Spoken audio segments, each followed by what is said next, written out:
Hello, everybody. I am wowed by how many people have shown up. Before we dive in, I'd like to begin by acknowledging the traditional custodians of the land where we're gathered today and extend my respect to their elders, both past, present, and future. So welcome. I am really excited that you're here. I'd like to talk to you today about how UI artists and UI teams can work towards empowering players with intuitive UIs. UIs that speak to their skill level and their needs. So before I begin, I wanted to acknowledge that game UIs don't get built in a vacuum. So this is the lovely Gameloft Brisbane team that worked on the My Little Pony main merge game. Represent. And the My Little Pony UI team alone was made up of 30+ people, including our creative director, our art director, 8 designers, 4 UI coders, 4 game coders that we conscripted sideways, 3 UI artists, 4 QA team members, and Gameloft's external UX studio where we do our user testing. And of course, our most important team members, the many, many play testers, including our own team kids. So game UIs are an iterative process with a lot of brainstorming between players, design, UX, UI, code, and QA. So when I mention case studies and say we decided, I don't mean I did or even the UI artist did. I mean our entire UI team did. That said, I am a UI artist. And I wanted to share with you my process for empathizing with my players and creating intuitive UIs. So this is me, I'm Brooke. I'm a senior UI artist and I work for Gameloft Brisbane. As you can see, I've worked for a bunch of larger and mid-sized studios, and I've also worked in a few startups and freelance for smaller and indie studios. I've been working as a UI artist and a UX designer in and out of games for 19 years. I have 14 published titles to my name, and as with everybody, a few unpublished ones. And of my published titles, these are a few of my favorites. Some because I love the IP, some because I love the art, and some because I love the team. And I've worked across mobile, Xbox, PlayStation, Wii, DSi, PC, and currently Switch. So I did consider doing a talk on how to make the pretty stuff. One of the big reasons I work in games and not software development is because I love making beautiful UIs. I love that every day is a different skill set, from whiteboxing to graphic design to illustration, animation, particles, and more. But if you're already working as a UI artist, making pretty UIs is your bread and butter. So this isn't my UI, but I think Riot's League of Legends UIs are one of the more beautiful examples of how UI can set the atmosphere and tone for a game before you even begin playing. But for today, I think the more interesting discussion is what happens with UI before UI artists make it pretty. Because what happens before pretty is a valuable discussion. UI artists don't tend to come from game or UX schools. We tend to fall sideways into games from other industries. So if there are any UI artists in the audience today, and I really hope there's at least one of you, if you follow the QR code, I'd love to hear what your background is. In my 19 years as a UI artist, I've worked with people that have come from a really eclectic range of backgrounds. So some of us have come from web design, I'm one of them. Some are UX designers who do a little bit of UI art. We have motion designers who come from film, TV, and marketing. Concept artists who get conscripted sideways. Games generalists who also get conscripted sideways. I've worked with a bunch of ex-Disney 2D animators, and if you're lucky enough to hire one of these people, do it because they make amazing UI artists. I've also worked with a coder who loves doing particles and motion graphics, and plenty of print designers as well. So as you can guess from the wide range of backgrounds, a lot of UI designers don't have UX training, which means a lot of UI artists have or don't know they should have questions. So I'm going to date myself a little here. When I started out, I was a junior web designer. It was 1999. I'd done 2 weeks of a book called HTML for Dummies and 2 weeks of Photoshop 2.0. It was pre-internet boom, pre-responsive design, and long before UX was a glimmer in anybody's eye. And I had so many questions. Not only could no one answer them, they thought I was kind of weird for asking. So I was like, who is this even for? How do I know what they care about? How do I help them do what they want? And how do I help them do what I want them to do? How do I know where to put things? And how do I even know what to make? And what I didn't know back then that I do now is that what happens before Pretty, as you may have guessed, is user experience design. And user experience design helps you answer these questions. So UX and UI are not the same thing, and this is a common misunderstanding. But UI artists will have a much easier time if they pick up some UX along the way. So outside of games, UX designers also do the UI art, but the art's only about 10% of their job, and it's way less intensive. Within games, we have quite a big divide due to the highly visual nature of games. So on the UX design side, we have blue sky product design, which is what are we even making? Is it AR, VR, a console game? What kind of game is it going to be? We have games research, player research, inclusivity and disability design, information architecture, interaction design, wireframes, prototypes, user testing, and iterating. It's a lot. And over on the UI art side, we have an equally big list. We have layouts and style guides, visual design, typography, illustration, previs, motion graphics, 2D animation, particle effects, and for some lucky unicorns, a bit of modeling. And depending on the studio size and the team makeup, a lot of UI artists cross discipline over into UX territory, but we don't necessarily have any UX training. A lot of what we're doing is by instinct, which isn't bad. Instinct can be pretty good and spot on when you have experience. However, the point of UX is that it helps make games better. Broadly speaking, UX design is the process design teams use to create products that provide meaningful and relevant experiences for users. In software development outside of games, UX design is geared towards removing friction from a user's experience of a digital product, making sure they can find that feature in 3 clicks or less, making sure they don't have to ask how to use the product, and engaging on an empathetic level with the goals they're trying to achieve, and making them feel like champions while they're doing it. But games UX is a little bit unique. So within the games industry, our goals are very similar. We do want all of those things, but there is a key difference. We want our players to feel friction, but we have to be careful in balancing that friction. Not enough friction and they'll leave because they're bored, too much friction and they'll rage quit. So for UI artists at a really high level, we want to remove friction where it doesn't matter. Menus should follow pre-existing design and interaction patterns. The point is for players to not think or learn here. It should be intuitive. They shouldn't have to wonder how to get from the menu to the gameplay, or how to change their settings, or where to find a back button. It should just feel familiar. But we do want to introduce friction where it's meaningful in the gameplay, where we can iterate on and innovate on pre-existing conventions. So you don't want to reinvent the wheel. The saying, standing on the shoulders of giants, might sound a little cliche or like stealing, but it's actually really valuable UI design advice. Starting from the ground up can waste a lot of time and a lot of money, and you can fall into pitfalls of bad UI interactions that have already been solved by somebody else. So you want to start with following the design patterns in whatever genre you're working in. Each category of games, like merge and match games, have already explored and iterated on most of the interactions you aim to use. They've already spent time and effort on user testing and smoothing out the interactions. So games that are already in the market are a valuable resource for everybody. And if you've built your game well, one day someone will be looking at your approach. But more importantly, for you as a developer, players already understand their favorite genre's standardized interactions. And it's not to say you can't create new and ingenious ideas, just that it's not ideal to unteach a player what they already know unless it's meaningful to your game. You can, however, take advantage of their pre-existing knowledge and innovate past that. Which means UI artists shouldn't be sitting on the sidelines waiting for the design team. When a game kicks off, we should be jumping in on the research.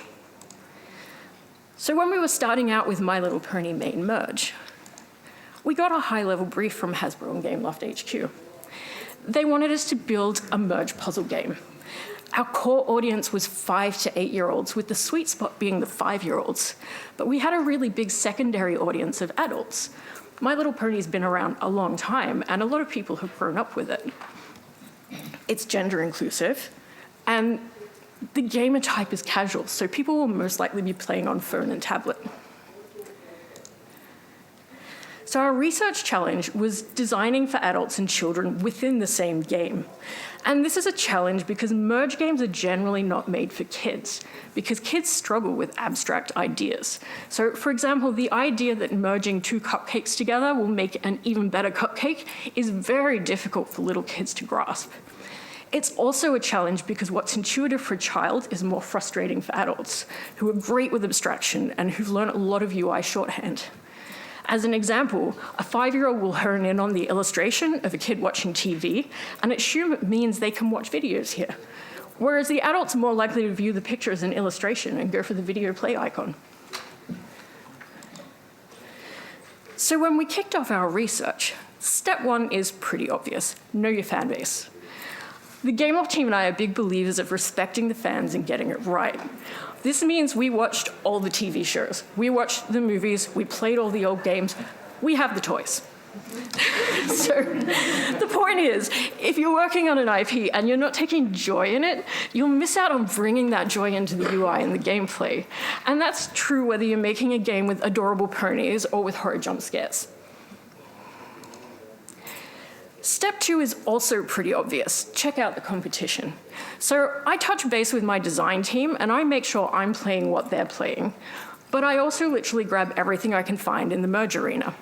And I'm picking up on common gameplay elements, so the puzzle mechanic of merging, the mechanic of storytelling and building and repairing elements, treasure hunting and resource management. I also like to look laterally to related games, like match games. The gameplay mechanics actually have differences, and you'll often find really creative solutions or spark entirely new ideas by looking sideways. But those were all adult games, and my core audience is 5. There aren't any merge games for 5-year-olds, so I'm jumping into the most popular kids' games to see what appeals to children. And when I'm looking at the 3 to 5-year-old market, the major difference is the UI is very literal. As much as possible, iconography is exact illustrations, not abstract ideas. The gameplay is staged for guided play, which means the player is walked through each step of the game without any guesswork. There is no abstraction. I also look at the 5 to 8-year-old game space, which has the same kind of free play you would expect to see in adult games. These games have more complicated ideas and iconography than the 5-year-old games, but the UI is still very literal without any abstract ideas. And this is because kids don't start to intuitively understand abstract ideas until around the age of 11. Now, the reason I'm doing all of this is to understand the genre. You literally can't design what you don't understand. You can't improve on something if you've never played it, and you can't solve frustration points for players if you don't know what they are. So I'm looking for common UI interactions across all the games, things that players are used to seeing and interacting with. And I'm thinking about whether these interactions will feel good for both adults and kids.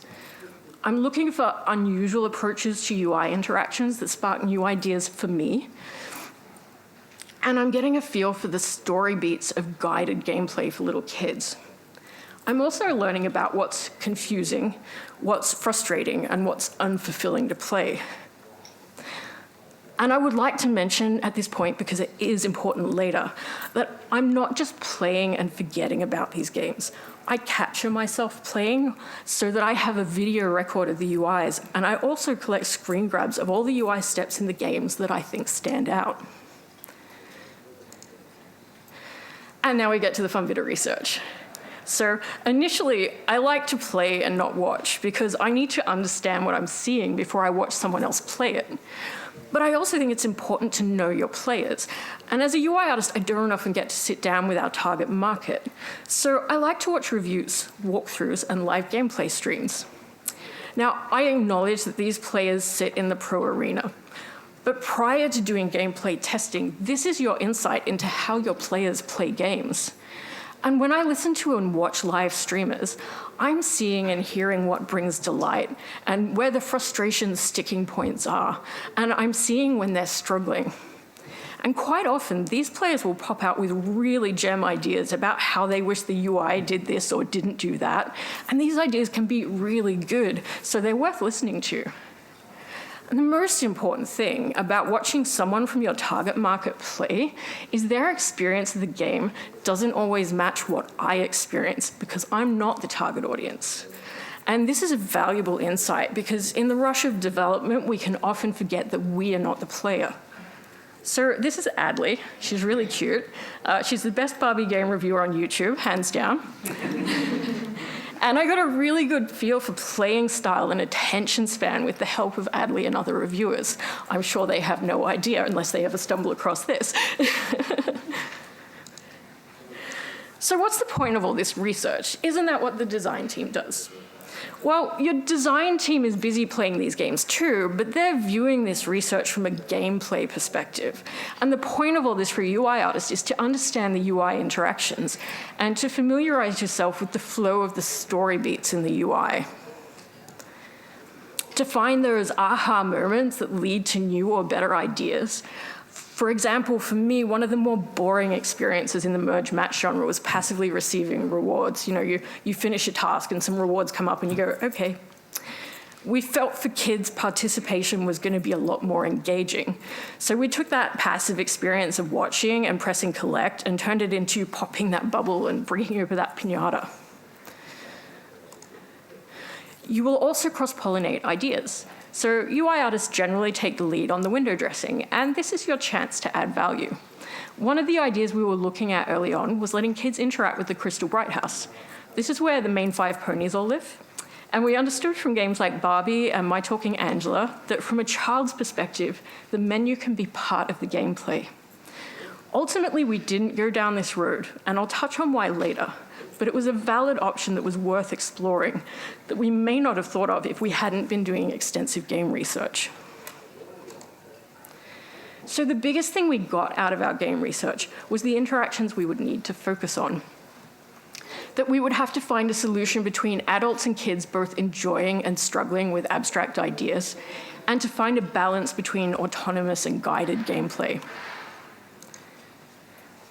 So now I would like to touch briefly on inclusivity and disability design. I'm not going to go too in-depth. I think it's safe to say we're all believers in the adoption of accessibility features. It's good for our players and it's good for us. Everybody wants to feel included and we want to include everybody. And this can cover a whole range of features from how Fortnite supports colorblindness, to The Last of Us Part 2 supporting blind and low vision accessibility with screen magnifiers, with Watch Dogs Legion supporting deaf and hard of hearing accessibility with a range of text-to-speech options, and with Marvel Avengers supporting motor and physical accessibility with difficulty, controller, and gameplay interaction adjustments. And all of these features and more within each category are becoming more and more possible to implement easily as both platforms and engines increase their support. The challenge for us as studios is to identify the core mechanics within our game that are making the game unplayable and turning that experience into an inclusive one. For example, when Gameloft Brisbane made Oregon Trail, our major game mechanic is the game being a text-heavy choose-your-own adventure, which made text-to-speech the primary must-have accessibility feature if we wanted to include everybody. But it can be really difficult to know which accessibility feature to target, as there's such a wide range you can look at. And realistically, most budgets and deadlines don't allow implementing more than a few features for launch. So for designers and UI artists, I want to point you at Can I Play That? When studios do user testing, they don't tend to do targeted accessibility testing, which means we're shooting in the dark a little bit and assuming that what already exists in the market works. So Can I Play That is an organization of people who experience gameplay challenges due to a lack of accessibility support in games. And they review games from an accessibility perspective. So from a user research point of view, short of running accessibility playtesting or having someone on your team with lived experience, you can't get better insights than this. So if you're interested in championing accessibility design in your game, I recommend checking out the game reviews and accessibility guides on Can I Play That? Which leads us to the next step of UI development, which is what goes into a white box. This is a mid-fidelity white box, the UI artist's friend. A lot of UX will start out with low fidelity, which is simple boxes and no text or images. But once you're moving into prototyping and production, the blank spaces in lo-fi white boxes leave way too much room for interpretation. So at this point in production, you want your white boxes to be visually self-explanatory, and you want your white box flow to tell a story. And if you're wondering how low and ugly I am willing to go, this is one of our early prototype white boxes. I believe the week I did this, we did 3 full high-level game flow prototype click-throughs. I do this style of whiteboxing fast and dirty, clearly. I use icon fonts, outsource images, ugly sketches, and work-in-progress assets. I will use color where it's relevant, but I try to keep it grayscale to avoid confusion on final art, which clearly wasn't going to happen with that. The point is to move fast, get feedback fast, discard and iterate fast. The quicker this process happens, the sooner you get to playtesting and valuable user feedback. So while it may cause UI artists some existential pain, put down the color, resist the urge to polish, and don't be shy about making your white boxes functional but ugly. Now let's take this design spec of Izzy's bracelet making mini game as an example. This is just an extract of a bigger document that I'll be given by my design team. And it covers what the game design is going to be. It covers the gameplay mechanics. Sometimes I'll get some game flow thoughts and sometimes the design team prefers to see what we come up with. So my job is to read through this document and pull out the key UI interactions. And for the really shy people among us, it's super important to meet with your team and talk to them about anything that confuses you, because even with words, there's room to misinterpret. So I'm reading through this looking for HUD elements, screen changes, scene changes, micro loops, and core loops. So this is going to be a memory game. Izzy's making a bracelet. There will be 5 rounds of gameplay, and the bracelet has 7 slots, starting with 1 in the first round. Kids need to remember the gems, the shapes, and the colors. There's a star meter for success, a reward sequence, and don't forget the pause button. Fairly straightforward. This is where I begin whiteboxing process. However, if you're unfamiliar with the game genre, now is when you go back to your game research. You pick your top 2 or 3 relevant games, and you look at the relevant game capture. You pull out the screen grabs of the story flow and identify the story beats. This is a good place to start from if you're unfamiliar with the genre you're working in. Obviously, you are going to want to iterate on this and customize it to your own game. The goal isn't to simply rip someone else's feature. It's to review when the UI introduces itself and how the gameplay flows in your genre. My next step, sadly for you, is still not whiteboxing.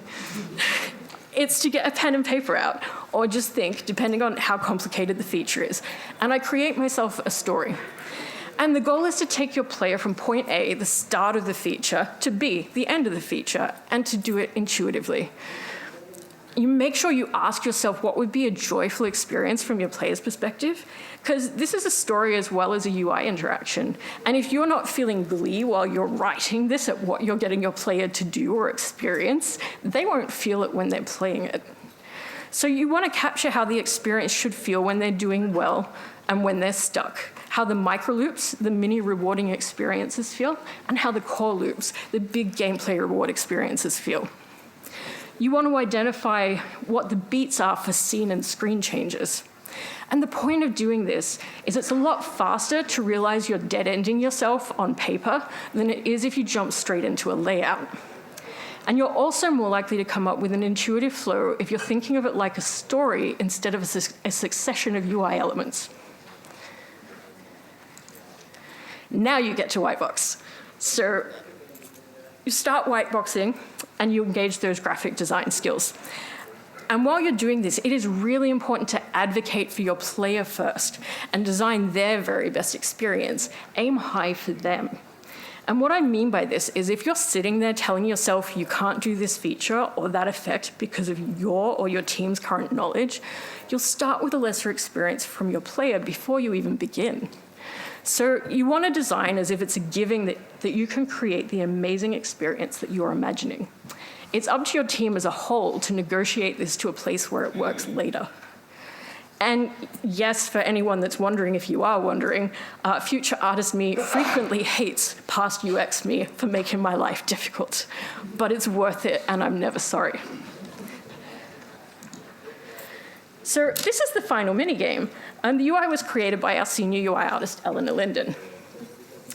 After UX testing, we made a number of changes to when and how Izzy interacted with the player, and when and how hints came in if the player was struggling. And this iterative process is, in essence, how to do whiteboxing, minus a deep dive into graphic design layout rules, which I'm assuming the UI artists here already know.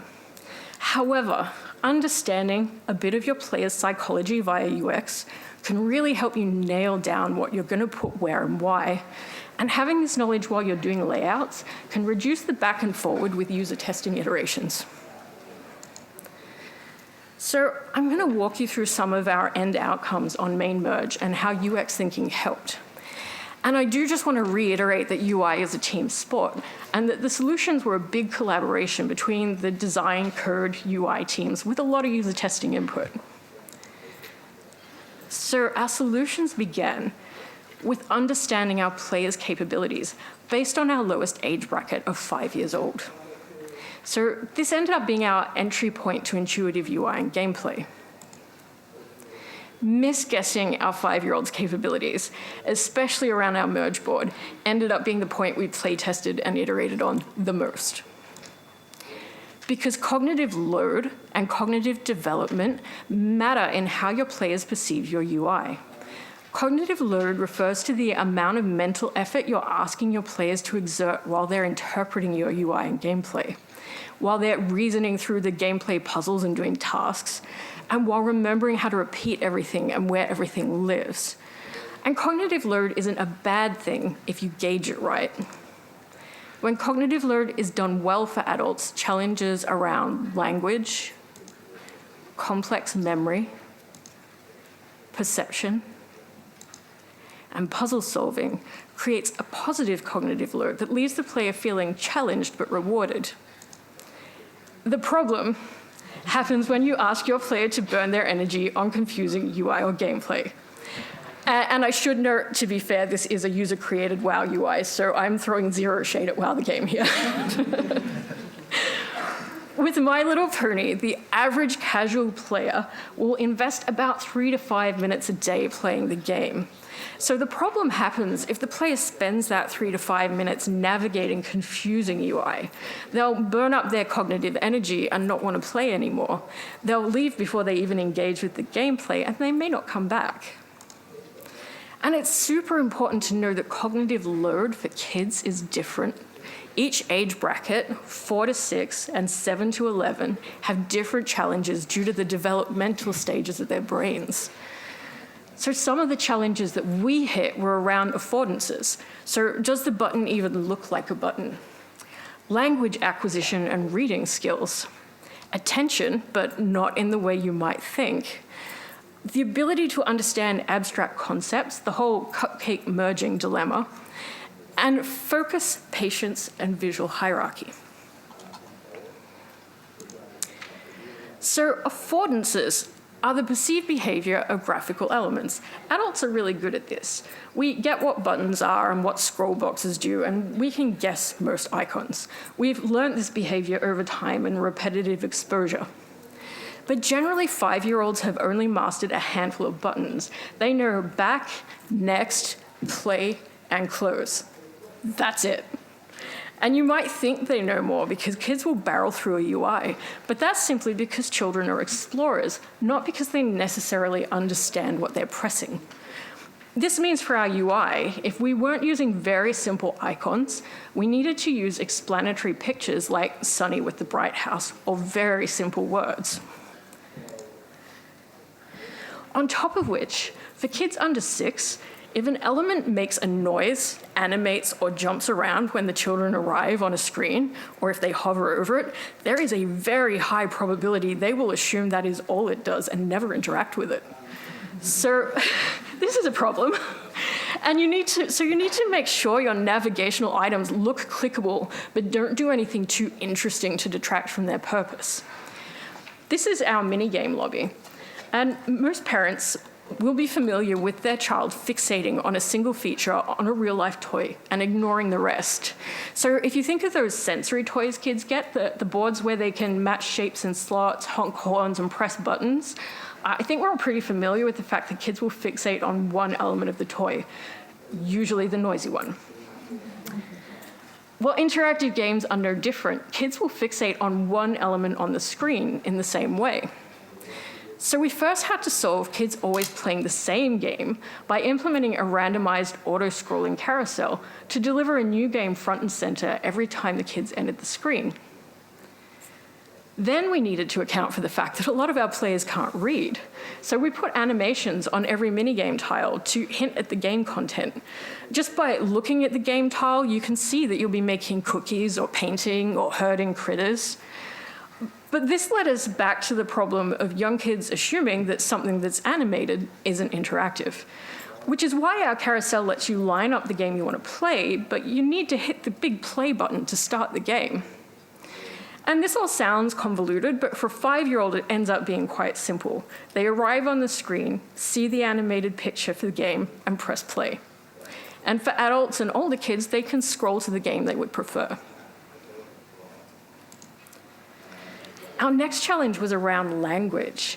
So as I mentioned earlier, when Gameloft was looking at inclusivity design for Oregon Trail, it's a very text-heavy game. So using Apple's native text-to-voice was a great way for making sure everyone could participate. But in main merge, every pony has a very particular voice talent that fans are used to hearing. And while it was feasible to record major cutscenes in English and localize subtitles into 17 languages, localizing vocals for every UI interaction would be prohibitive. And in an adult game, this wouldn't be an issue. That's what subtitles and dialogue boxes are for, and adults can read.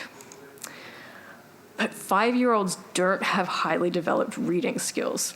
They range from no reading skills to around 5-letter words. This means our language had to be set at no more than 5-letter words as much as possible. And you can see in this chart how simple those words are. Makes it hard to communicate things. And we had to deliver text in short, easy-to-read sentences, because big blocks of text are intimidating for early readers. But our game is complex, as with all games, and it has requirements like letting players know about new content or how to play minigames. So like with our minigame lobby, we opted to show, not tell, as much as possible by animating what content was going to be about and animating instructions, combined with easy recognition icon buttons like play, next, and back.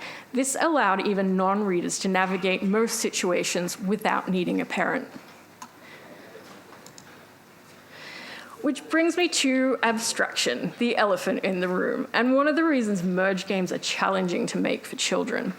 So abstraction is the ability to interpret a complex scenario and imagine the possible outcomes. Like merging two brushes will make a paint can. And what you're looking at here is what we were commonly seeing in early playtesting, where more than one of our young players were perceiving the goal of the game to be filling the board with the same type of object. You can imagine their confusion and disappointment when they achieve this, and there's no fireworks, nothing happens. So the concept that adding two of the same object together would make a new object was really difficult for kids to grasp. And at the same time, we're also still dealing with that hyper-focus problem where kids will laser in on one part of a toy or game. So the playtesters were merging and merging and merging and merging until they got bored and frustrated and didn't want to play anymore, never realizing that they could fulfill a pony wish or return to the story level. And this was a challenge because we couldn't simplify the functionality of the board mechanics too much or we'd be alienating our adult players. The good news is that when it comes to learning a new skill, unlike adults, kids don't view tutorials as tedious. They view them as part of the gameplay. So we ended up staging our Fatui like an extended minigame. Like all Fatuis, we limited the UI access, but rather than rushing through the experience like you would for an adult, we included a lot of step-by-step instructions, repetition of those instructions. And the repetition is important for kids to remember things, and rewarding moments. And the key part of this experience was getting the kids used to the guiding hand, because young kids lack patience when learning. If learning takes too long, they get frustrated. So instructions need to be provided clearly and quickly, and more importantly, in the moment. And while not revolutionary, for our non-readers, we use the helping hands and hints everywhere. Within 3 failed guesses at any task, help arrives, and that help arrives right in front of your face. The frequency might be a little much for our adult players, assuming they're getting things wrong, but it proved to be just right for our kids. So now I'd like to circle back to why we didn't use the main 5 Bright House as an interactive menu. And you could equally ask why we didn't turn the merge board into an interactive game board the way games like Evermerge have. I mean, this would be cool, right? Like playing with toys. Kids should like that.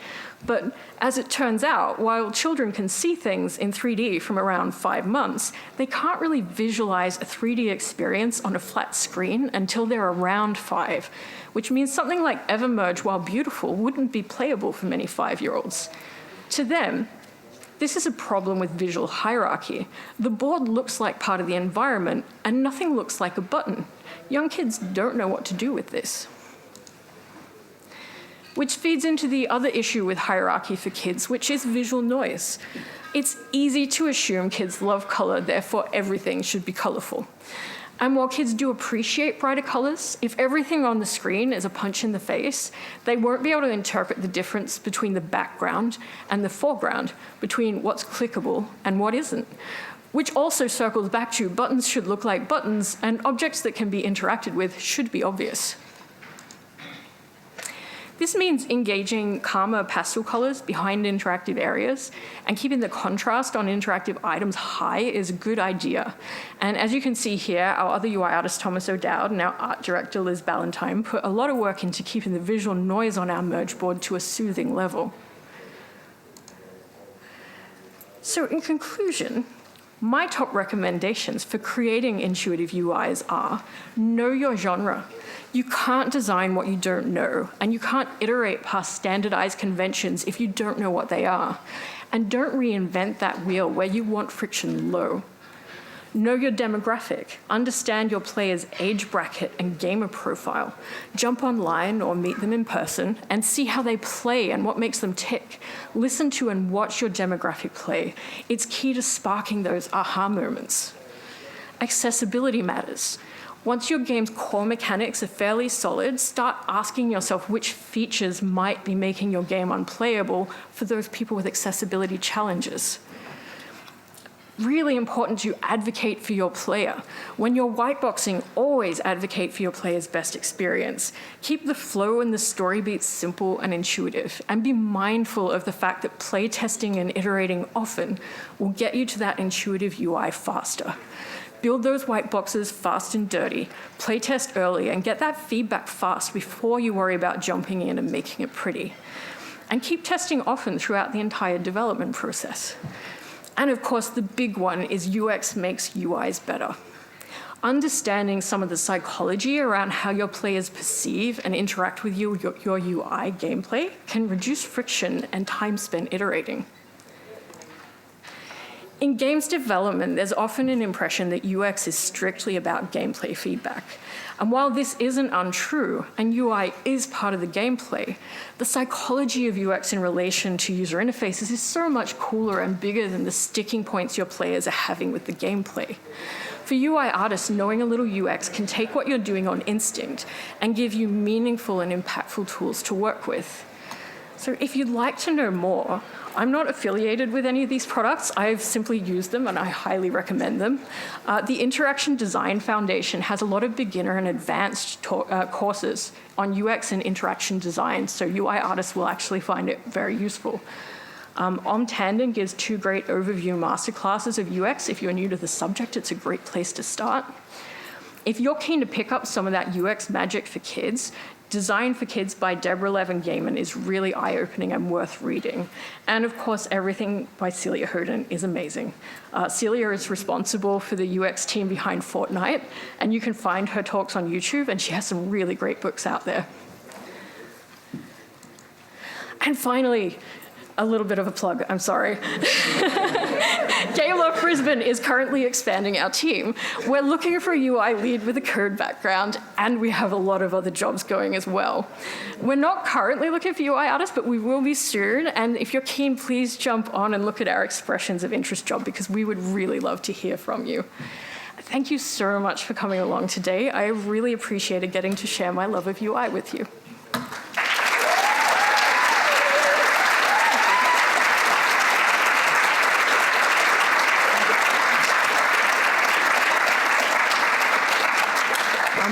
I can't promise I'll have an answer, but if anyone has a question, please feel free to ask. In that case, I recommend a tea break. You do have a question? You mentioned that kids are naturally more willing to explore UI and things. Yes. And that to me is the most difficult part of when I see adults play, especially in like live demos like PAX. Yes. They miss really obvious things. We're scared of clicking. Like obvious things. Yeah. So how do you incentivize your players to be more willing to explore the UI? Ooh, that is a very good question, and I think it's very much down to the first-time user experience of the game and how you introduce elements to players. And raising the stakes in the design, my design team might kill me for saying this, but this is what I believe. So you start easy so that the loss of interacting with something isn't so high early on, which makes people more willing to engage with it. Yeah. Also, making things sparkly and bouncy as a UI artist always helps. Did anyone else have a question? When designing for accessibility with UI, do you front load the sort of design problem solving before you get into actually doing it, or when you're in production, do you reach that problem then start problem solving? That's a good question. So the question was, when do we approach doing accessibility design, before we begin gameplay design or in the process? And the reality is most games are too fluid in the early stages. We usually don't know what the game design is going to be until we get to vertical slice or at least past prototype. So generally, I would recommend starting to think about it after vertical slice or after your prototype, because at that point you have a really good idea of what your core mechanic is, and you can probably identify if it's going to be a problem at that point. Anyone else? Yeah. Hi. Have you ever had trouble getting stakeholders aligned on the importance of user experience research? Yes. Have I ever had trouble getting stakeholders aligned on the importance of UX? It is actually part of why I'm up here today, actually. It can be a challenge because there is a perception in the games industry that UX is entirely about the gameplay, whereas, like I said, it's so much bigger and about the UI. And if you can talk to people about how it reduces the iterative time and play testing, that's a pretty big selling point to get people interested. The big problem is it's such a team sport. Like, everybody on our team practices a little bit of UX, our coders, our designers. So it's kind of something you want to encourage everyone to be interested in. Show them the talk. Anyone else? In an exploratory game, how do you make it so that the hints are subtle but perceivable by the players? Sorry, I missed the start of that in a in an exploratory game. Yeah, so there are games out there that do it really well, and often if you're wanting someone to interact with something but you don't want to make it obvious, it will be visual clues in the environment, which our environment team is great at. So like a little sparkle floating up above something, and if they repeatedly miss, things start to get a little bit more obvious. So it really is down to working with your environment team as well as your designers to work out what that subtle visual clue is going to be that they should interact with something. Hi. Yep. It seemed like some of the problems we're trying to solve between the target audience and like kids versus adults, they're conflicting a bit. I don't know how you managed to resolve that. Like, Oh, so much. Yeah, so the reality is if we'd been making a game just for kids, we wouldn't have had as much trouble. But because it's a game for both adults and kids, what we ended up deciding on was aiming intuitive UI at the children, but keeping the, I'm being waved at.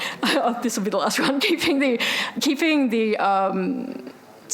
the gameplay intuitive for 5-year-olds, but keeping the step-by-step process as low as we could, which is why we had that really engaging for TUI at the start. So once they were past that, adults could just power through. And ironically, the solutions for children, which were all visual, like the illustrate and show, don't tell, are actually pretty good for adults too, because they can just blast through without having to worry about reading anything. Thank you so much, everybody. If anyone has a question, you can hunt me down.